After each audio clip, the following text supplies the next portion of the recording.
नमस्कार. RRC नेटवर्कच्या ताज्या बातमीपत्रात आपले स्वागत. अशा आहेत आजच्या प्रमुख घडामोडी. हेडलाईन्स प्रस्तुत करता पंकज कोठारेज, कोठारी कन्स्ट्रक्शन कंपनी, रामी हेरिटेज, जुना RTO ऑफिस समोर, अकोला. तेल्हारा येथील महिलेचा RRC जवळ मोठा खुलासा.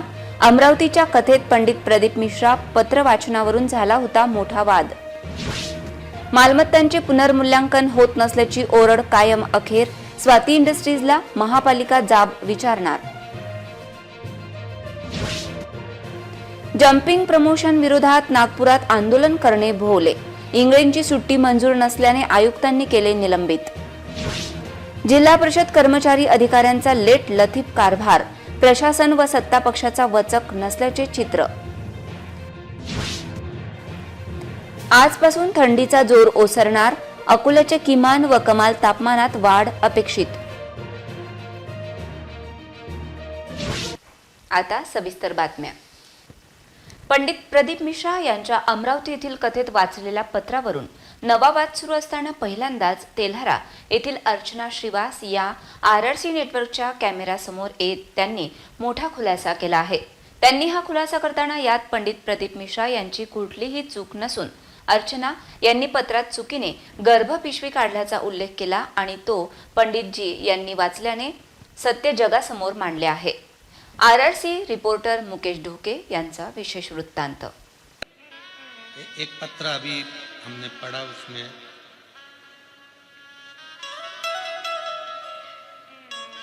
अर्चना अशोक श्रीवास तेल्हारा जिला अकोला की रहने वाली है. कहीं बैठी हो तो हाथ हिला सकती है. अर्चना अशोक श्रीवास तेल्हारा जिला अकोला. मेरा मोबाइल नंबर ये है. कहीं बैठी हो तो हाथ हिला सकती है. दिख गई? हाथ हिलाओ. बच्चा लाई है क्या? देखिए लाई है. लिया लाई बच्चा लाई है तो लिया. एक लाइन इन्होंने बहुत अच्छी लिखी है. कब से खड़ी हूं झोली पसार भोले बाबा सुन ले पुकार. शिव जी की महिमा का मैं क्या गुणगान करूं गुरुदेव. आप लोग पत्र साथ में पढ़ सकते हैं. मेरी शादी को 15 साल हो गए थे, संतान नहीं थी. ऐसा कोई डॉक्टर नहीं जिसको हमने नहीं दिखाया, मुंबई तक इलाज करवाया, पर संतान का सुख नहीं हुआ.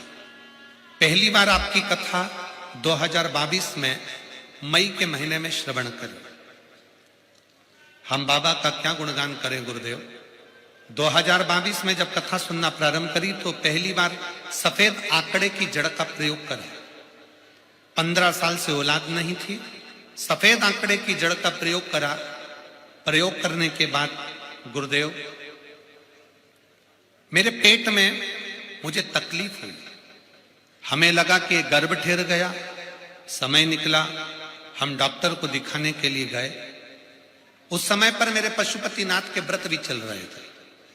डॉक्टर के हिसाब से आज तक मेरे गर्भ नहीं ठहरा था, पर डॉक्टर के हिसाब से जब मैंने जांच कराई गर्भ की तो मेरे गर्भ में मेरे बच्चादानी के अंतर्गत गर्भाशय में एक गठान हो गई. गुरुदेव हमने तो सोचा था कि बच्चा होगा, पर गठान हो गई. गांठ होने के बाद डॉक्टर ने कहा ये गांठ बहुत बड़ी है, इसकी जांच के लिए भी जाएगी और इसका ऑपरेशन भी बहुत जरूरी है. जब गांठ का ऑपरेशन करने लगे तो मेरे पति से कागज पर सिग्नेचर करवा लिए कि इसका जो गर्भाशय है, बच्चादानी पूरी सड़ चुकी है, इस बच्चेदानी को ही निकालना पड़ेगा. गर्भाशय की बच्चेदानी को निकालना पड़ेगा. मेरे पति की आंख में आंसू आ गए कि बच्चादानी ही निकल जाएगी तो बच्चा कैसे होगा. परंतु डॉक्टर ने कहा कि इस स्त्री पर बन जाएगी, आपकी पत्नी पर बन जाएगी, बच्चादानी निकलवाओ. तब बच्चादानी को निकलवा दिया गया. गर्भाशय पूरा बाहर निकाल दिया गया. गुरुदेव अब तो बच्चे होने के चांस भी चलेगा. मैं बाबा के मंदिर में जाकर खूब रोई कि बाबा ये तूने क्या कर दिया. पर आप कहते हो कि भरोसा पूरा रखना. मैंने भरोसा पूरा रखा. 4 महीने बीते, 4 महीने बाद मैं फिर ठीक हुई और बाबा के मंदिर जाने लगी। मेरा गर्भाशय नहीं था, बच्चेदानी नहीं थी, पर शंकर तो शंकर है ना बाबा। मैंने फिर वापिस सफेद आंकड़े की जड़ बांधी, वापिस मैंने शिव जी की आराधना करी और बाबा की कृपा से बिना बच्चादानी के, बिना गर्भाशय के मेरा गर्भ ठहरा और बाबा की कृपा से मुझे संतान की प्राप्ति हुई। ये मेडिकल के अंतर्गत डॉक्टरों के हिसाब से ये नामुमकिन है, पर मेरे बाबा ने मुझे 27 सितंबर 2023 को पुत्र रत्न की प्राप्ति हुई है। मैं बाबा को यहाँ नमन करने के लिए, जो 15 साल बाद मुझे दिया।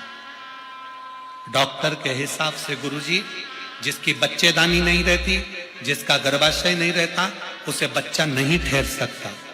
ये डॉक्टर के हिसाब से बच्चा नहीं हो सकता, पर मेरे बाबा, आप कहते हो ना गुरुदेव, आपके वचन पर जो भरोसा है वो भरोसे ने निभा दिया और बिना बच्चेदानी और बिना गर्भाशय की भी मुझे औलाद दे दी। ये शिव कृपा, ये शंभू की कृपा। अर्चना अशोक श्रीवास, तेलारा गांव, जिला अकोला, मोबाइल नंबर ये शिव का अवघड़ है।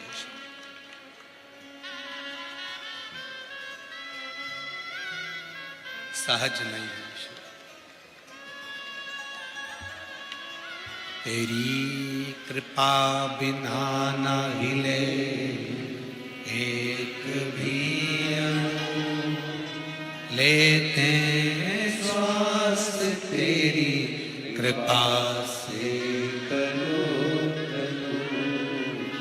हे गंगाधार मुक्ति द्वार ओमकार तू, भोले ओमकार तू, आयो शरण तिहारी शंभु कार कार तू।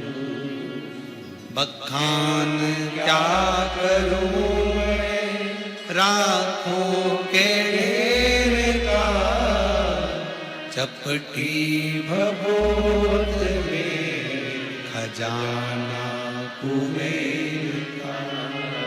हे गंगाधार मुक्ति द्वार ओमकार तू, भोले ओमकार तू, आयो शरण तिहारी शंभु कार कार तू। उस बहन ने पत्र में लिखा, डॉक्टर के हिसाब से जिसकी बच्चेदानी नहीं रहती है, जिसका गर्भाशय नहीं रहता, उसका गर्भ नहीं ठहर सकता।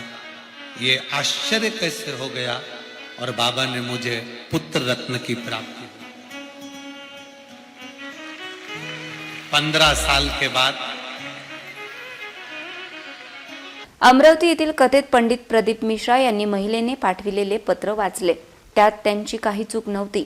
महिलेने पाठविलेले पत्रच पंडित मिश्रा यांनी कथेत वाचले होते, पण ती वास्तविकता नव्हती, तर खरी वास्तविकता या महिलेने पहिल्यांदाच RRC नेटवर्कला दिलेल्या मुलाखतीत अगदी स्पष्टपणे सांगितली। या महिलेची पूर्ण मुलाखत आम्ही तुम्हाला दाखवित आहोत। गर्भपिशवी काढली नाही, तर गर्भपिशवी जवळची गाठ काढली होती, असा खुलासा महिलेने केला आहे। पंडित प्रदीप मिश्रा यांच्या अमरावती येथील कथेत चुकीने गर्भपिशवी काढल्याचा उल्लेख पत्रात झाला होता, असे तेलारा येथील अर्चना श्रीवास या गृहिणीने स्पष्ट केले आहे। या महिलेची अनकट मुलाखत फक्त RRC नेटवर्कवर आम्ही दाखवित आहोत। नाही, माझी गर्भपिशवी नाही काढली, गर्भपिशवीमध्ये गाठ झालती, ते गाठ काढलेली आहे आणि माझी 2 वेळा गर्भपिशवी धुतली होती, गर्भपिशवी नाही काढली। ते माझ्याच्यानी गलतीत मी ते पंडलमध्ये चिठ्ठी लिहिली ना, तर गलतीने ते माझ्याच्यानं लिहिल्या गेल्या अशी। पहिल्यांदा मी गाठीचा उल्लेख केला आणि दुसऱ्यांदा मी काय म्हणते ते गाठ काढली असं न लिहिता गर्भपिशवी काढली असं लिहिल्या गेल्या अशी, गर्भपिशवी चिठ्ठी दिल्या गेली। मला तर 15 दवाखाने मी खूप केले, हे बाळ मला 15 वर्षांनीच झालेलं आहे। परत मी पशुपतीचे व्रत वगैरे केले, ते मला आराम पडला होता, मग बाळ झालं तर म्हणून मी त्याला पंडालमध्ये घेऊन गेलती आणि ते पत्र दिलं तर बाळाला घेऊन गेलती, दुसरं अजून काहीच नाही। RRC न्यूजने स्वाती इंडस्ट्रीजने शहरातील मालमत्तांचे पुनर्मूल्यांकन अर्थात असेसमेंट या मूळ कामाकडे दुर्लक्ष केल्याची बातमी प्रसारित झाल्यानंतर आता स्वाती इंडस्ट्रीजला याविषयी महापालिका जाब विचारण्याची शक्यता व्यक्त केली जात आहे. आज त्याविषयी महापालिकेत बैठक होती, पण त्याविषयी माध्यमांना कुठलीही माहिती देण्यात आली नाही. या महिन्याच्या सुरुवातीलाच स्वाती इंडस्ट्रीजच्या वसुलीच्या कामाबाबत प्रशासनाने नाराजी व्यक्त केली असताना आता गेल्या काही महिन्यांपासून ठेका ताब्यात घेतलेल्या स्वाती इंडस्ट्रीजला मूळ कामाकडे दुर्लक्ष केले म्हणून महापालिका काही दंड आकारणार आहे की नाही अशी विचारणा होत आहे. तर याविषयी स्वाती इंडस्ट्रीजवर मेहरबानी कोणाची आणि का असा प्रश्नही उपस्थित होत आहे. स्वाती इंडस्ट्रीजची संथ कर वसुलीने प्रशासन सर्वाधिक चिंतेत असून अशा प्रकारे कर वसुली सुरू राहिली तर विकास कामे तर दूरच कर्मचाऱ्यांच्या पगार होण्याची देखील अडचण महापालिकेसमोर येऊ शकते. मनपा प्रशासनाने पुनर्मूल्यांकनाचा निर्णय घेतला. ते पुनर्मूल्यांकन होण्यास 2 वर्षांपेक्षा अधिकचा कालावधी लागत असल्याचे चित्र आहे. तर स्वाती इंडस्ट्रीजच्या जवळ याविषयीची यंत्रसामग्री, अनुभव व कर्मचारी नसल्याने पुनर्मूल्यांकन रखडण्याची शक्यता महापालिका वर्तुळात व्यक्त केली जात आहे. गुलाबी थंडी पुण्यात असते असे म्हणणाऱ्यांना अकोल्यातील थंडीने चांगलेच उत्तर दिले आहे. गेल्या 2 दिवसांपासून वाढलेला गारवा आणि बोचरी थंडी यामुळे अकोल्यात देखील गुलाबी थंडीचा इफेक्ट दिसून आला. वाढलेली थंडी सुसह्य आजपासून झाली आहे. कमाल आणि किमान तापमानात वाढ झाल्याने थंडीचा जोर ओसरल्याचे चित्र आहे. देशातील पर्वतीय भागात बर्फवृष्टीमुळे उत्तर भारतात थंडीची लाट आली आहे. हे उत्तरेकडील थंड वारे महाराष्ट्राच्या दिशेने आल्याने राज्यात तापमानाचा पारा घसरला. त्यामुळे विदर्भ, मराठवाडा, मध्य महाराष्ट्रासह उत्तर महाराष्ट्रात गारठा कायम आहे.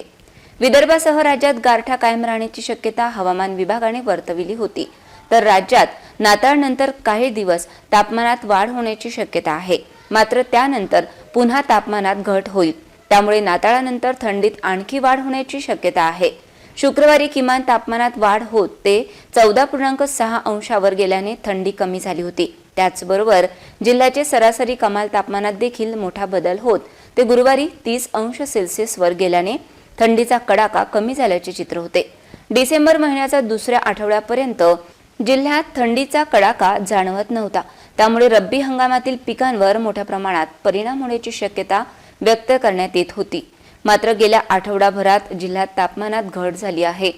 त्यामुळे वातावरणातील गारव्याचा फायदा रब्बी हंगामातील पिकांना होणार आहे. तापमानात घट झाल्याने पिकांना पोषक वातावरण निर्माण झाले आहे. अकोला जिल्ह्याची मिनी मंत्रालय म्हणून ओळख असलेल्या जिल्हा परिषदमधील कामकाज कर्मचाऱ्यांच्या लेटलतीफपणामुळे ढेपाळत चालण्याचे दिसून येत आहे. जिल्हा परिषदेतील सत्तारूढ पक्षासह प्रशासनाचे याकडे दुर्लक्ष असल्याने नागरिकांची कामे खोळंबत आहेत. जिल्हा परिषद आवारात असलेल्या महिला व बालविकास विभागातील अधिकारी तसेच कर्मचाऱ्यांना शासकीय वेळेचे भान नसल्याने कार्यालयातील कार्यालय परिचर शिवाय कोणतेच कर्मचारी तसेच अधिकारी शासनाने नेमून दिलेल्या वेळेवर उपस्थित नसल्याचे दिसून येत आहे. महिला व बालविकास विभागामार्फत ग्रामीण भागातील नागरिकांकरिता नाविन्यपूर्ण योजना राबविण्यात येतात. परंतु अशा लेटलतीफ कर्मचाऱ्यांमुळे सदर योजनांचा बोजवारा उडत असल्याचे दिसून येत आहे.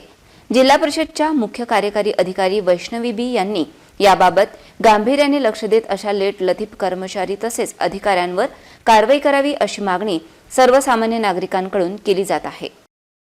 20 लाख रुपयांमध्ये 500च्या 40 लाख रुपयांच्या नकली नोटा देऊन बाजारात चलनात आणण्याचे आमिष दाखवून 3 जणांच्या टोळीने वाशिम येथील कापड व्यावसायिकाची 17 लाख रुपयांनी फसवणूक केल्याचा प्रकार समोर आला होता. आता या प्रकरणाला नवे वळण मिळाले असून या फसवणुकीत बडनेरा येथील एका पोलीस कर्मचाऱ्यालाही आरोपी करण्यात आले. वाशिम येथील कापड व्यावसायिकाची 17 लाख रुपयांनी फसवणूक केल्याचा प्रकार समोर आला होता. आता या प्रकरणाला नवे वळण मिळाले असून या फसवणुकीत बडनेरा येथील एका पोलीस कर्मचाऱ्यालाही आरोपी करण्यात आले. न्यायालयाने त्याला शनिवारपर्यंत पोलीस कोठडी सुनावली आहे.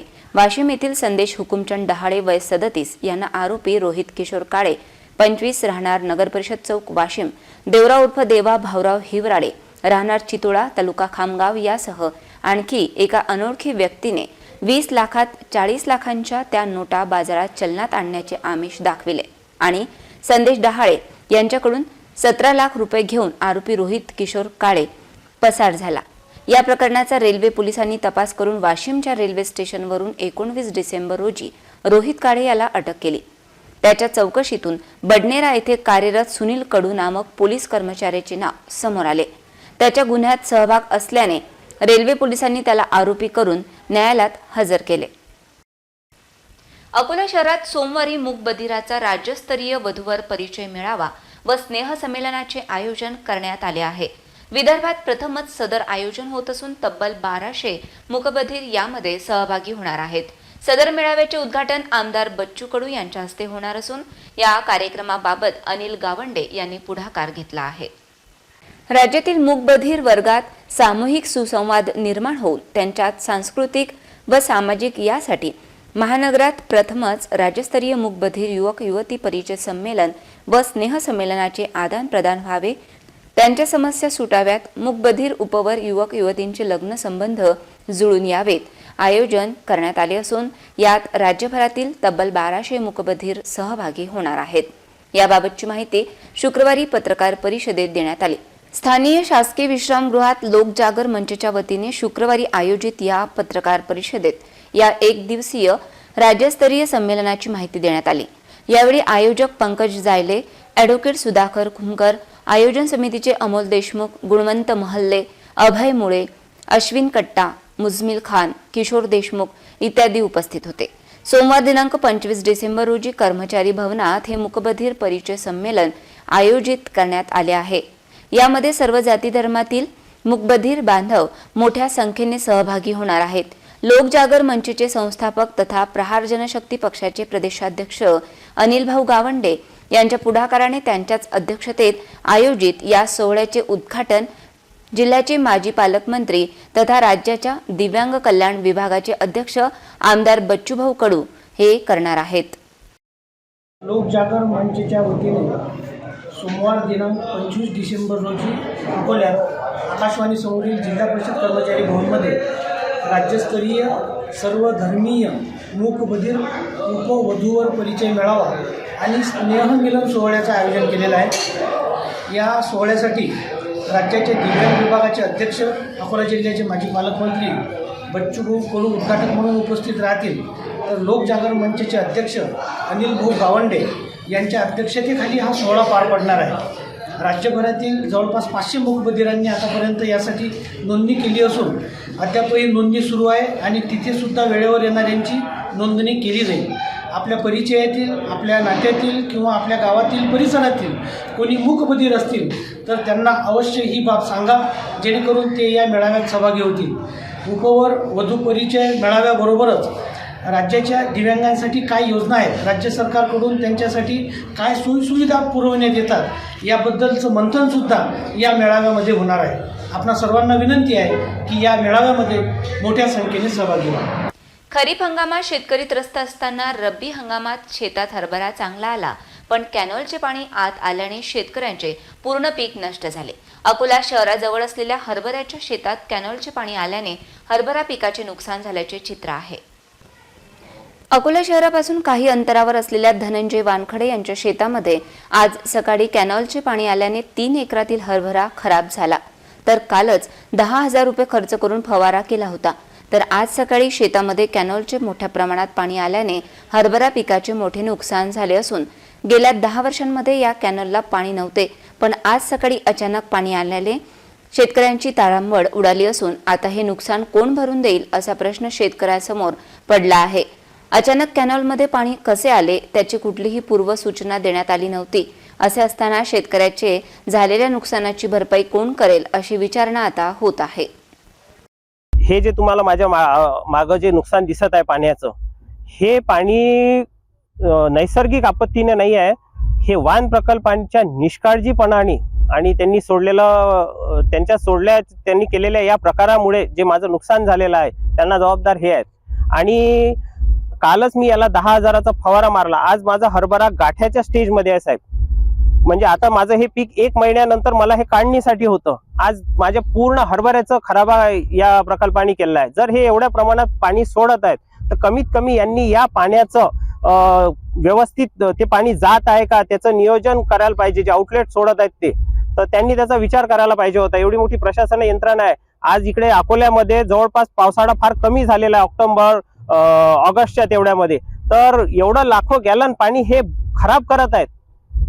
तर कुठेतरी प्रशासनानं याच्यावर कारवाई करण्यात यावी. महापालिकेच्या सौंदर्यीकरणाच्या कामामुळे आज जलवाहिनी फुटल्याने हजारो लिटर पाणी रस्त्यावर वाहून गेल्याचे चित्र मेन हॉस्पिटल जवळ होते. ही जलवाहिनी फुटण्यास कोण जबाबदार असा प्रश्न आता उपस्थित होत आहे.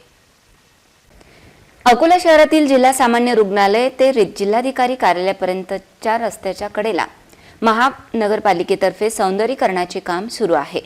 संबंधित यंत्रणेतर्फे रस्त्याच्या कडेला फुटपाथवर पेव्हर ब्लॉक्स बसविण्यासाठी खोदकाम करण्यात आले आहे. खोदकाम करताना रस्त्याच्या कडेला असलेली जलवाहिनी फुटल्याने हजारो लिटर पाणी वाहत असून अद्याप महानगरपालिकेतर्फे पाईपलाईन दुरुस्तीचे काम न केल्याने रस्त्यावरून जाणाऱ्या नागरिकांमधून नाराजी व्यक्त केली जात आहे. ही जलवाहिनी फुटण्यास नेमके कारण काय असा प्रश्न उपस्थित होत असून आता यामुळे पाणीपुरवठा बाधित झाल्यास त्यास जबाबदार कोण असा प्रश्न निर्माण होत आहे. शहरातील भाजी विक्रेत्यांकडील प्लास्टिक पिशव्यांचा वापर विरोधात महापालिका कारवाई करत आहे, पण हीच कारवाई ठोक वितरक आणि उत्पादकांच्या विरोधात का होत नाही अशी ओरड आता होत आहे. दरम्यान या कारवाईने बाजारपेठेत कापडी पिशव्यांची मागणी व वापर वाढला. शहरातील मुख्य रस्त्यांलगत तसेच मोठे नाले गटारांमध्ये प्लास्टिक पिशव्यांचा खच साचून असल्यामुळे प्रतिबंधित प्लास्टिक पिशव्यांची विक्री थांबविण्याची गरज व्यक्त केली जात होती. या विषयावर महापालिका प्रशासन ॲक्शन मोडवर आल्याचे समोर आले. पूर्व झोनमध्ये काही भाजीपाला विक्रेत्यांकडून प्लास्टिक पिशव्या जप्त करून त्यांना दंड ठोठावण्याची कारवाई आरोग्य निरीक्षकांनी केली. दरम्यान प्लास्टिक पिशव्यांचे उत्पादन घेणाऱ्या व्यावसायिकांवर कारवाई करण्याचे सोडून प्रशासनाने भाजी विक्रेत्यांना लक्ष केल्यामुळे सुज्ञ अकोलेकरांच्या भुवया उंचावल्या आहेत. मुख्य रस्ते, बाजारपेठ, सार्वजनिक मैदान, सर्व्हिस लाईन, नाल्या आदी ठिकाणी प्रतिबंधित पिशव्यांचा कचरा आढळून येत आहे. यावरून शहरात मोठ्या प्रमाणात प्लास्टिक पिशव्यांची खुलेआम विक्री होत आहे असे दिसते. दरम्यान प्लास्टिक पिशव्यांचे निर्माते व ठोक विक्रेते यांच्यावर कारवाईस टाळाटाळ का असा प्रश्न उपस्थित होत आहे. आपल्या हक्कासाठी शासनाकडे दाद मागणे, त्यासाठी नागपूर येथे आंदोलन करणे आणि प्रशासनाला विरोध करणे हे अकोल्यातील सुनील इंगळे या कुली पदावरील नगररचना विभागाच्या कर्मचाऱ्याचा चांगलेच अंगलट आले. सुट्टी काढून आंदोलन केल्याचा दावा सुनील इंगळे यांचा असून महापालिकेने मात्र रजा मंजूर न करता कामावर गैरहजर राहण्याचे कारण पुढे करत त्यांना निलंबित केले आहे. अकोला महानगरपालिकेच्या नगररचना, अनधिकृत अतिक्रमण व मालमत्ता विभागामध्ये कुली पदावर कार्यरत असलेले सुनील देविदास इंगळे यांनी नागपूर हिवाळी अधिवेशन येथे धरणे आंदोलनाकरिता दिनांक 11 डिसेंबर ते 20 डिसेंबरपर्यंत रजा मिळण्यासाठी रजेचा अर्ज सादर केला होता. विभागाने अर्ज मान्य न करता सामान्य प्रशासन विभागाकडे पाठविला. सुनील इंगळे हे रजा मंजूर न करताच थेट आंदोलनात सहभागी झाले. त्यांनी महापालिकेच्या जम्पिंग प्रमोशनच्या विरोधात आवाज उठविला. मुळात रजा मंजूर नसताना गैरहजर राहिल्याबद्दल आज त्यांना महापालिका आयुक्त कविता द्विवेदी यांनी निलंबित केले आहे. नागपूर येथे आंदोलन केल्यामुळे त्यांना निलंबित नाही केले गेले, पण रजा मंजूर न करता गैरहजर राहिल्याबद्दल सुनील इंगळे यांना निलंबित केले आहे. या निलंबनाने महापालिकेत चांगलीच खळबळ माजली असून जम्पिंग प्रमोशनचा मुद्दा मात्र यामुळे पुन्हा एकदा चर्चेत आला आहे. याचा लाभ घेणाऱ्यांच्या पायाखालची वाळू सरकली आहे. पुन्हा एक नजर टाकूया आजच्या प्रमुख घडामोडींवर. हेडलाईन्स प्रस्तुत करता पंकज कोठारेज, कोठारी कन्स्ट्रक्शन कंपनी, रामी हेरिटेज, जुना आरटीओ ऑफिस समोर, अकोला. तेल्हारा येथील महिलेचा RRC जवळ मोठा खुलासा. अमरावतीच्या कथेत पंडित प्रदीप मिश्रा पत्र वाचनावरून झाला होता मोठा वाद. मालमत्तांचे पुनर्मूल्यांकन होत नसल्याची ओरड कायम अखेर. स्वाती इंडस्ट्रीजला महापालिका जाब विचारणार. जम्पिंग प्रमोशन विरोधात नागपुरात आंदोलन करणे भोवले. इंगळेंची सुट्टी मंजूर नसल्याने आयुक्तांनी केले निलंबित. जिल्हा परिषद कर्मचारी अधिकाऱ्यांचा लेट लथीफ कारभार. प्रशासन व सत्ता पक्षाचा वचक नसल्याचे चित्र. आजपासून थंडीचा जोर ओसरणार. अकोल्याच्या किमान व कमाल तापमानात वाढ अपेक्षित. बातम्यांसाठी तुम्ही पाहत रहा RRC न्यूज. यूट्यूब चॅनलवर तुम्ही पण लाईक आणि सबस्क्राईब करा RRC डिजिटल अकोला हे यूट्यूब चॅनल. जगभरात कुठेही पहा RRC डिजिटल अकोला. पुन्हा भेटूया ताज्या बातम्यांसह, नव्या घडामोडींसह, नव्या बातमीपत्रात. तोवर नमस्कार.